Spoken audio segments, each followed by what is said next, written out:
Hey guys, we're here at Tiger Muay Thai. I'm with my man JD Hardwick, and we're just going to break down the co-main and main events from this weekend's UFC. So we had Brunson with the big KO victory, and also Michael Johnson with a KO over Dustin Poirier. So we'll take a quick look at those. So on this breakdown, I'll be Derek Brunson, JD's Uriah Hall.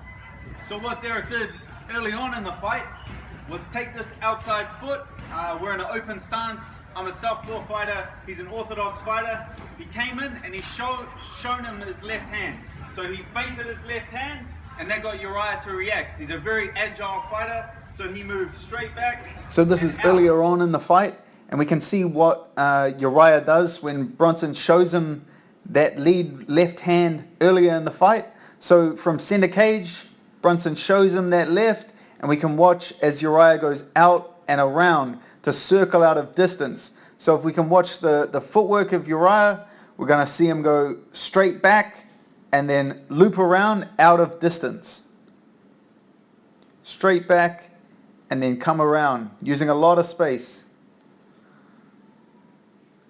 So Derek Brunson demonstrated some very impressive ring craft. He knew that he couldn't catch Uriah out in the open, so he corralled him back against the cage and limited his options.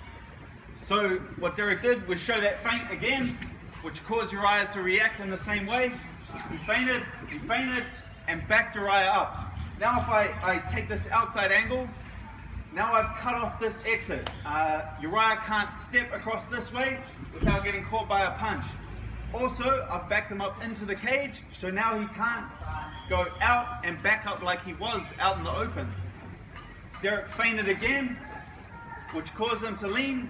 He can't go backwards, he can't exit this way, so now I know which way Uriah is going to exit. I've only given him one option for escape. He feints, he leads, now he throws the punch as Uriah exits. So he's only leaving Uriah one option for escape. He knows this option, and he can time him with his left hand. So Brunson does an amazing job here and really shows his ring craft. So he feints Uriah back, he feints him by showing him his left hand, and now he can see the way that Uriah wants to move. He's moving this way. We can see Brunson has the dominant foot position, so Uriah can't exit this way. The cage is behind Uriah, so he can't go straight back like he was earlier in the fight. It only leaves him one option, to exit out this way. Brunson is aware of this and times his left hand as Uriah moves off and catches him moving into the punch. So in the main event, we saw Dustin Poirier versus Michael Johnson. Dustin Poirier leapt in with a 1-2 and then finished with a lead uppercut. And he was countered with 2 hooks from Michael Johnson that put him out. Some better options that Dustin could have had was sitting down on his punches. So he came in with the 1-2. When he threw his lead uppercut, we noticed he raised his body. This leaves me very few defensive options from this position. It's hard for me to pivot out and escape without getting caught by my opponent's hooks. So we can look at some better options Dustin could have taken. He could have come in with the 1-2 and sat down on his uppercut. So rather than raise himself up, leaving himself vulnerable, he could have sat low on this punch.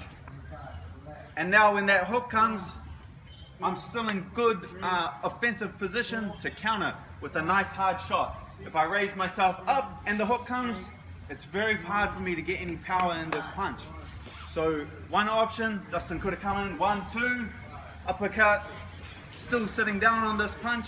I still have quite a strong base and I can counter. Some better options to finish that combination would have been 1-2, and then finish on a lead hook, which works well because it brings me back to a solid fighting stance.